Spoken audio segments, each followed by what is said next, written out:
I used to call myself a despairing optimist because my pattern in life was to wake up in the morning, go, learn, write, and get familiar with these big issues. And then by the end of the day, though, I was really burned out and sad and depressed and realizing this isn't easy. Now I don't think the despair part is there anymore. The last 4 years, 5 years, as I've moved into, as increasingly I've moved into the web, and as a bit more of our discourse generally in the way we share and shape ideas is moving onto the web, I've become fundamentally optimistic. I'm not like unrealistically optimistic, but I do think there are paths that can take us in surprising courses that will allow us to round this bend rather than fly off like you're on one of those roads going up toward Big Sur to fly off into the ether. I think we really do have a big chance, and I think one of the great opportunities is on college campuses because, well, you'll see. You'll see why. There's many reasons why, with money scant, given the ongoing economic turmoil around the world and here in our economy, with polarization in politics, but with this incredible way to move ideas around, I think there's a great opportunity, a gap to be filled by you all.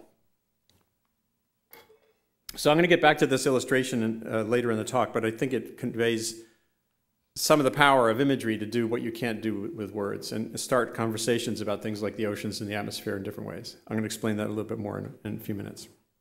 So this is kind of, when I talk about the despair part, I was at Copenhagen. I've been at many of the climate negotiations. And I took this picture in the newsroom there after day after day after day of interminable and inconsequential, negotiation. And this was some cameraman. And everyone who's been involved in looking at these issues, sustainability, population, poverty alleviation, certainly climate and energy, has had this feeling at some point or other. And it's not surprising when you look at the curves, our trajectory. This is a really fun political cartoon. It was done a number of years ago by a guy in Santa Barbara who used to work for the newspaper there when even smallish newspapers had political cartoonists. But you can find him online now, greenbird.art.com. -art. He's really good. And this was his portrait of, that sense of uncertainty related to what's going to happen. This has never happened before in human history. We've never had a spike in numbers and appetites like what's happening now. We kind of dribbled along for literally 100,000 years of development, getting eaten and eating but also it's always kind of in balance, and we were getting eaten as much as we were eating. And so we kind of just dribbled along, and then along came this amazing spike through access to energy, through evolution of big technologies that has allowed us to vault in a way that is very rare for species. But it's not utterly rare. And this is another version of this graph. This is population action. I just blogged on this morning. Populationaction.org has a website where you can enter in your birth date, and it will place you on the curve of our numbers. And that's me I'm 55 years old. You can believe that. I'm sure it's not hard to believe, but for me, it's hard to believe. So there's been a lot of us come along since I was born, including my 2 sons. And just think, as we head on that curve, as we're heading toward 9 billion, think about if there was a global Black Friday, the day after Thanksgiving when you're all supposed to shop till you drop. Imagine what that would be like with 9 billion people all going to Target or the equivalent and looking like that. It doesn't feel very sustainable. So this transition that will occur is got to involve some behavioral components. There's just not enough stuff to mine or extract or construct fast enough to feed 9 billion people doing that. And when I look at these trajectories, the thing that I'm always reminded of and that I write occasionally is that we're kind of like someone has just done a streak of bacteria on a plate of agar, which is this. How many of you are like biology students? Anyone ever done that? I mean, it doesn't occur this fast, but this is us. There's been nothing impeding us through all of our history this recent couple of 100 years. Just go, go, go, mine, dig, dig, dig, build, build, build. And so this is what agar looks like with bacterial cultures building on it. And then scientists in these last 40, 50 years or so, they're kind of saying, hey, there's an edge to the petri dish. Whether it's the atmosphere's limits, whether it's, peak this, that, or the other, there's an edge out there. But the problem with that, and this gets at a concept I'm going to sort of return to periodically, we're sort of in this mode of the wayward teenager, we've been on this binge, just substitute testosterone for fossil fuels, and you have that sense of a teenage guy kind of pedal to the metal, which is the title of a blog post I did. And scientists are just saying, you better watch out. They're like the adult in the room warning us. And this was in 2007. The latest adult this was Martin Parry of the IPCC, the Intergovernmental Panel on Climate Change, unfurling their fourth assessment of climate impacts and science since they started in 1988. And here he is, food, health, impacts. And we're like James Dean. Well, you know what kind of drunken brawls those kind of parties turn into. It's not a place for kids. A minute ago, you said you didn't care if he drinks. He said a little drink. You're tearing me apart! So the sign, kids don't like to hear that. We as a society have not really wanted to hear there's an edge to the petri dish. This was actually made pretty clear in the 2006 arguments before the Supreme Court, where I think he was the Attorney General for the state of Massachusetts, James Milkey, was arguing the case for restricting carbon dioxide, the main greenhouse gas, as under the Clean Air Act law as a pollutant. And there was this little discussion, it was like a sidebar discussion about troposphere. Justice Scalia said something that was inaccurate about which layer of the atmosphere was involved in. And this kind of played out, and it says a lot. So Milkey says, respectfully, Your Honor, it's not the stratosphere, it's the troposphere. Justice Scalia says, troposphere, whatever, I told you before, I'm not a scientist. Laughter. That's why I don't want to have to deal with global warming, to tell you the truth. Now, it would be easy if you're a liberal to look at this and say, oh, that conservative jerk, he's one of those justices appointed by some Republican president, he's a Luddite, blah, blah, blah. But there's a part of everyone, I think, that when you look at the complexity of this issue, the super wicked nature of climate problem, Google that phrase if you want to find a good paper, super wicked and climate, makes it really aggravating and gives you a headache, and you realize there's no way out. And there's just a new paper on California's. If California really wants to achieve the standard that it has pledged to meet, it's just literally not possible. It's not possible. There's a paper in Nature on that. So it's like, oh God, what do we do? And that's why this is a piece I did recently on, National Geographic had a cover story last month on the nature of the teenage brain. And there was a section that talked about the rewiring that happens as a teenager literally reboots and becomes an adult. There's actually physiological neuronal changes that occur in your brain. There's unmaking of connections and remaking of new ones. And this is what, to me, characterizes our moment, this amazing moment that we're all alive on this planet, considering these big problems. And the moment is both the troubling part, I don't want to deal with this part, but also that potential, I think, again, largely through new means of communication and conveying information in new ways and sharing it equitably, that we're poised to transition from that sort of pubescent, who cares, trajectory to a more reasoned pace, kind of like moving from being a sprinter to being a marathoner. And I've made this case on .Earth periodically, that it's a different approach to the same challenge, running, but you can't be in a sprint forever. And we have to start to recognize that we're in a transition here from one pace to another if we want to have a smoothish ride the next couple of centuries. And again, for me, there's a combination of factors that would be required for us to make that transition smoothly without having a real thump to our potentiality and then having to rebuild in a big way. And then it involves the things that you all do here on campuses. Education, communication, inspiration is the aha moment and the thing that makes you recognize you can make a difference. And then innovation is the result of all those factors moving together.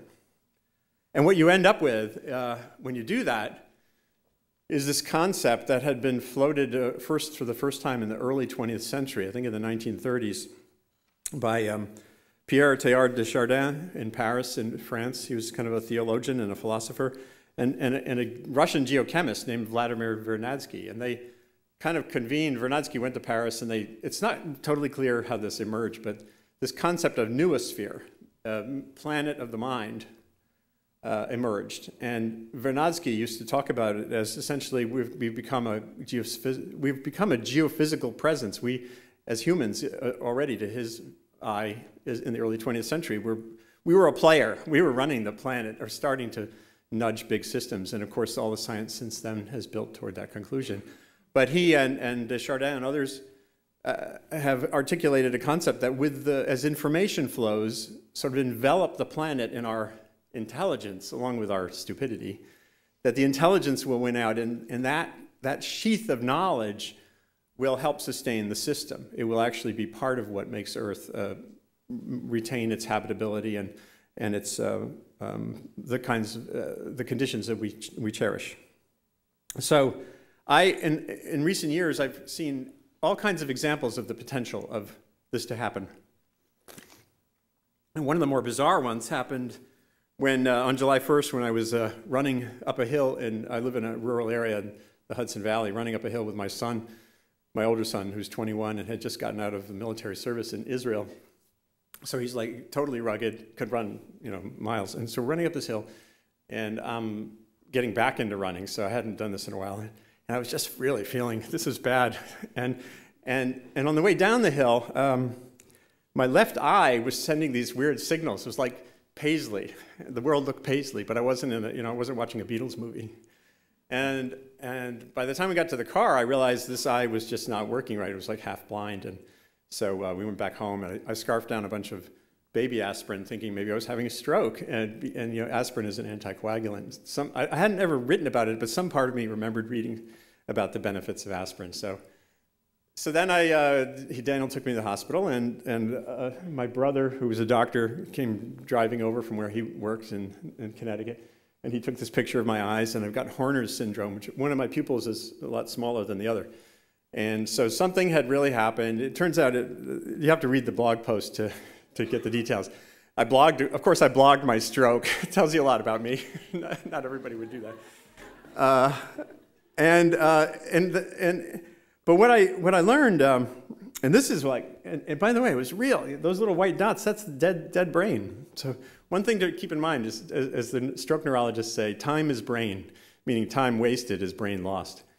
And so I had actually, in my case, even though I ended up being incredibly lucky, I'm standing here talking to you, without a slouchy face and stuff.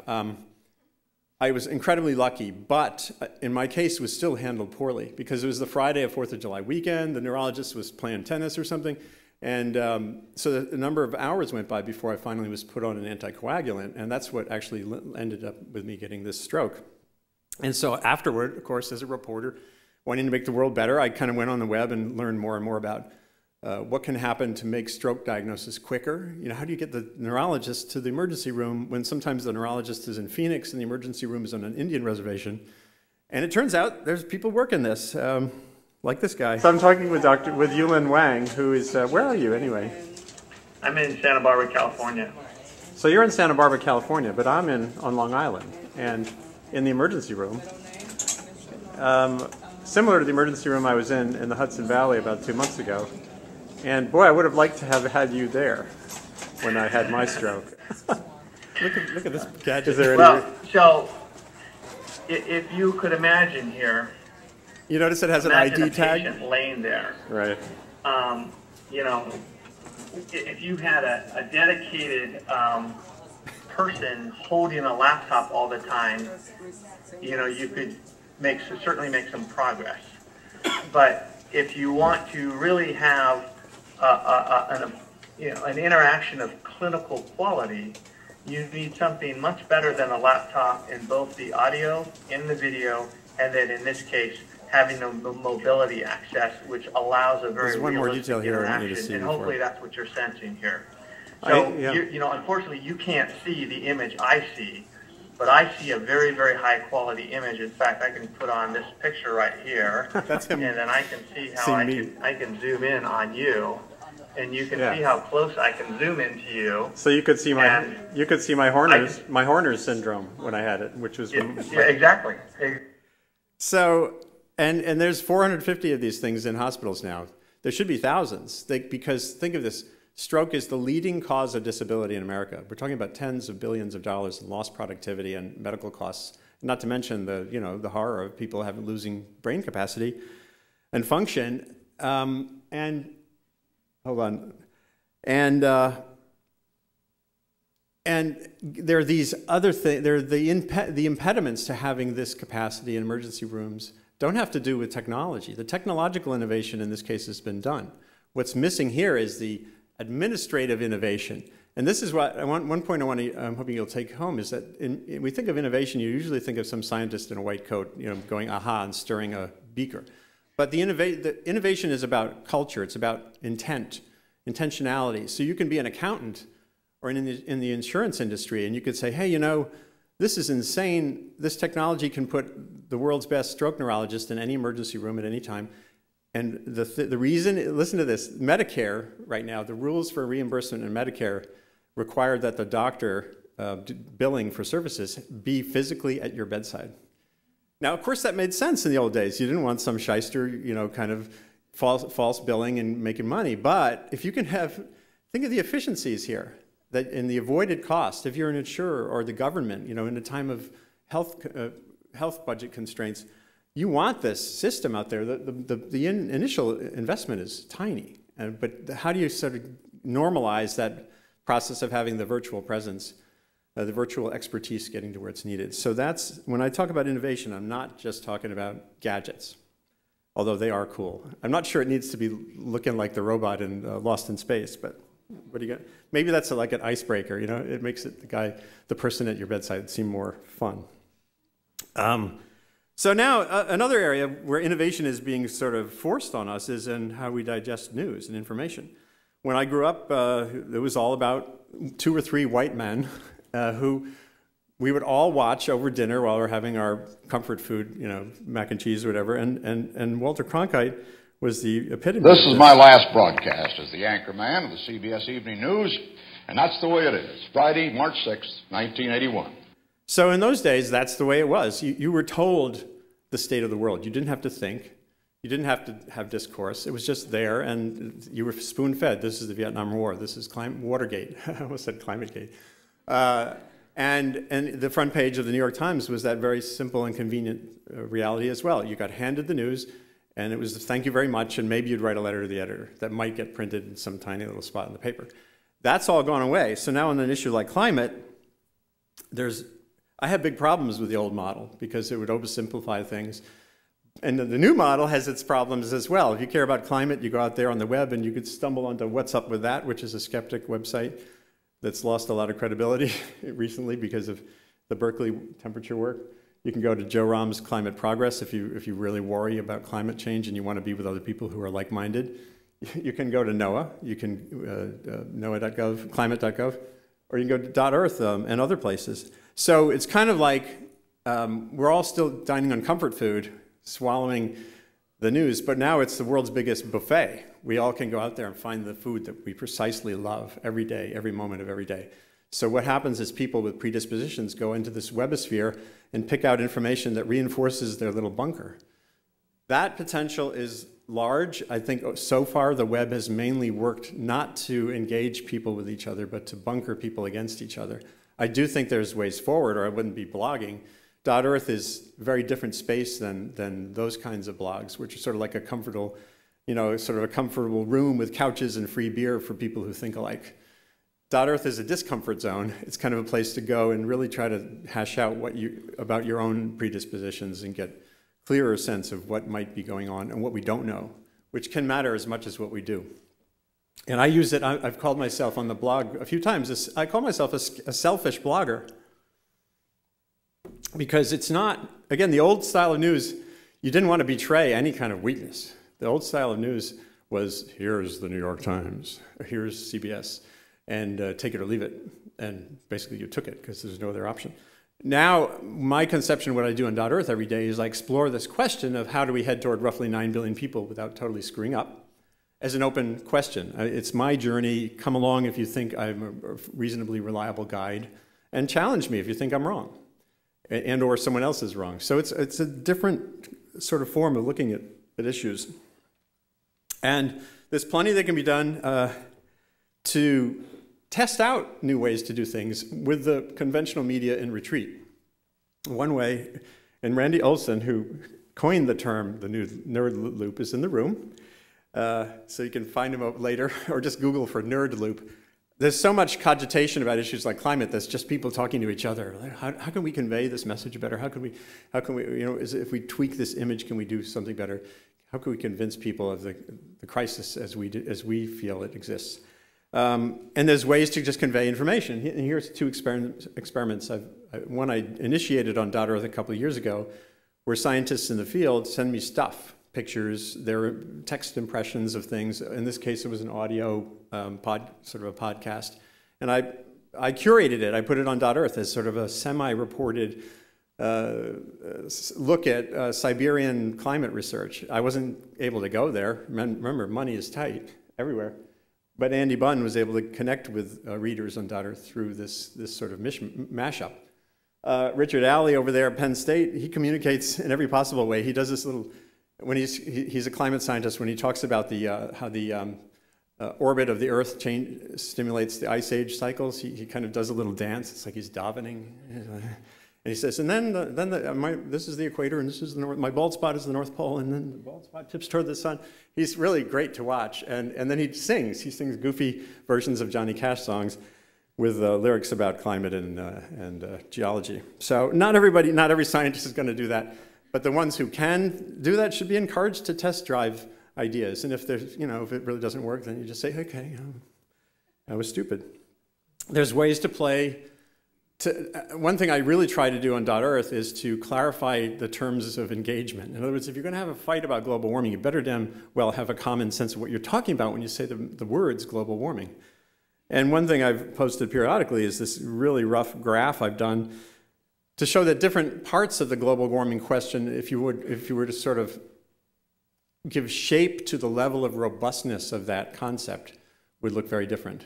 The basic, CO2, more CO2, warming world is very steeply delineated little curve. There's hardly any tails on that curve. So then when you look at the curves for issues like sea level rise, you see it's a much flatter curve. There's a lot more uncertainty. And this is not manufactured uncertainty. It's real, robust scientific uncertainty that's durable. Sea level rise by 2100 is still a very open question. It could be 3 feet, it could be a little less, and it could be significantly more. But if someone tells you definitively it's 5 feet or something like that, they're not being truthful to the state of the information we know. Unfortunately, all the things that matter most to society are in that category. Regional climate forecasts will not get any better anytime soon. And you don't have to ask me, ask Gavin Schmidt, the NASA climate scientist who does his award-winning realclimate.org blog. He said you could give us much more powerful computers, a lot more money, and don't expect us to be able to tell you with more clarity anytime soon what the conditions in Central California will be in 2050. So we have to get comfortable with that, and it's because of the fundamental limits of resolution in these big climate models. Hurricanes, durable, it's actually gotten more uncertain recently, how this will play out. And the big one is warming from doubled CO2. The most basic question, how warm will it get, remains a very wide range from essentially what would be I wouldn't call it a yawn, but a couple of degrees of warming in the century to a true catastrophe. But anyone who says it's more likely to be one or the other is not being truthful to the shape of that knowledge. And so that doesn't mean that kind of uncertainty tells you can just relax. In fact, it's the opposite. There's enough uncertainty there that tells you better darn well get engaged. But once you have this laid out, you can have a more cogent discussion with someone about global warming, because you can have, again, a sense of what we're actually talking about.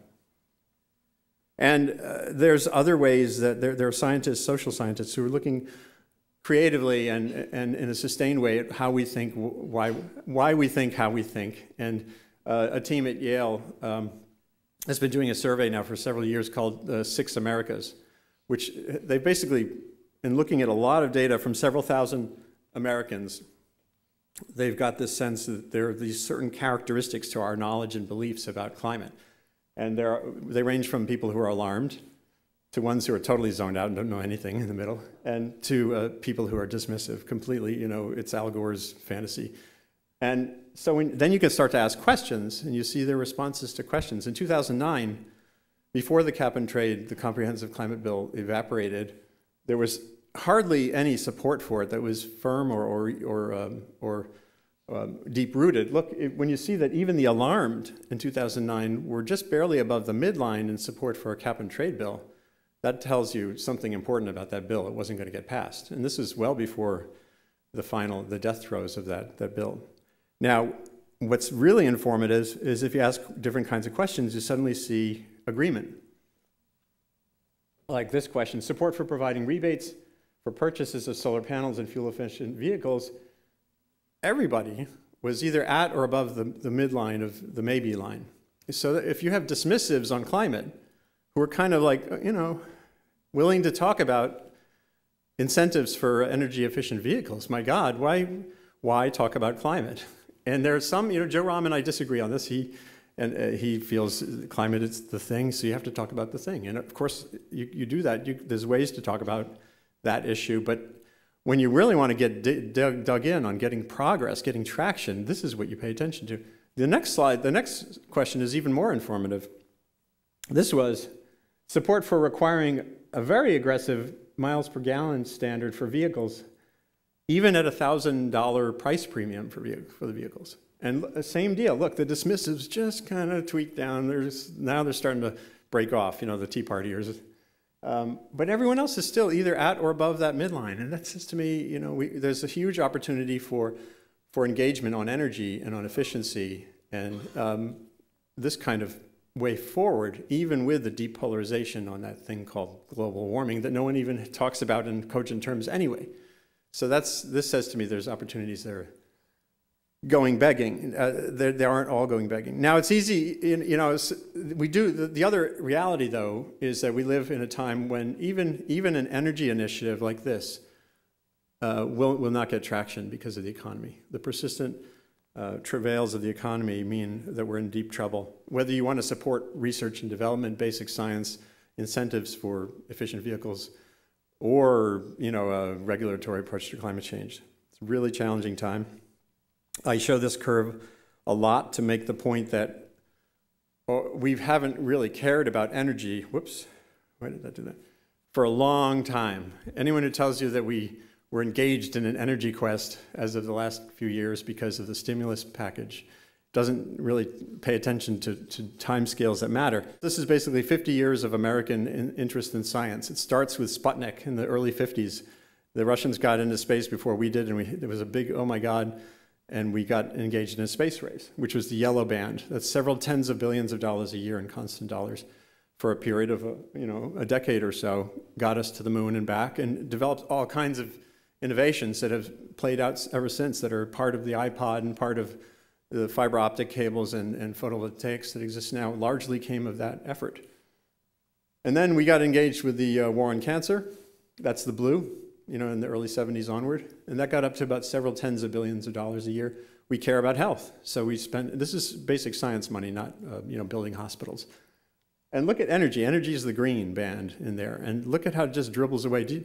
Everyone blames Ronald Reagan for killing off the initiatives after the oil crisis in the mid-70s. That pulse that looks like an anaconda swallowed a tennis ball.